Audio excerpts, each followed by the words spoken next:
Maithili express की शानदार प्रस्तुति।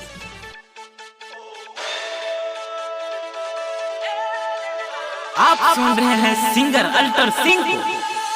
डीजे विकास जादू presented by Prajapati recording studio Chandpur Khagaria.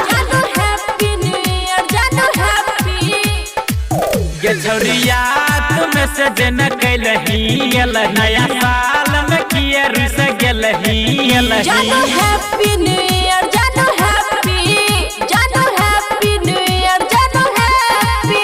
छौरिया तू फोन न उठलही नया साल में किए रुस गेलही जादू हैप्पी न्यू ईयर, जादू हैप्पी न्यू ईयर, जादू हैप्पी। डीजे विकास रीगा सीतामढ़ी। जादू हैप्पी न्यू ईयर, जादू हैप्पी। मैथिली एक्सप्रेस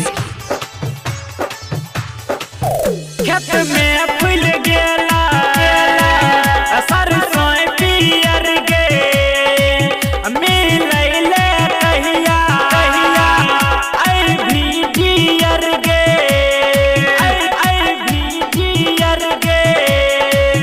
खेत में फूल गेला सरसों पियर गे मिलैले कहिया आई भी डियर गे। छौरिया तुम से जन कैलही नया साल में किए रुस गेलही जादू हैप्पी न्यू ईयर, जादू हैप्पी न्यू ईयर, जादू हैप्पी। डीजे विकास जादू हैप्पी न्यू ईयर, जादू हैप्पी। मैथिली एक्सप्रेस की शानदार प्रस्तुति।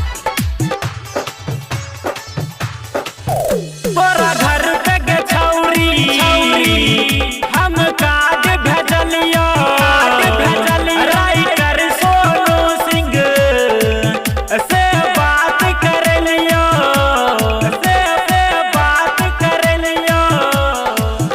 तोरा घर पे गे छौरी हम काज भेजलियो राइटर सोनू सिंह से बात करलियो ये खुशी अल्टर के किया भूल गेलही नया साल में किए रुस गेलही जादू हैप्पी न्यू ईयर, जादू हैप्पी न्यू ईयर, जादू हैप्पी।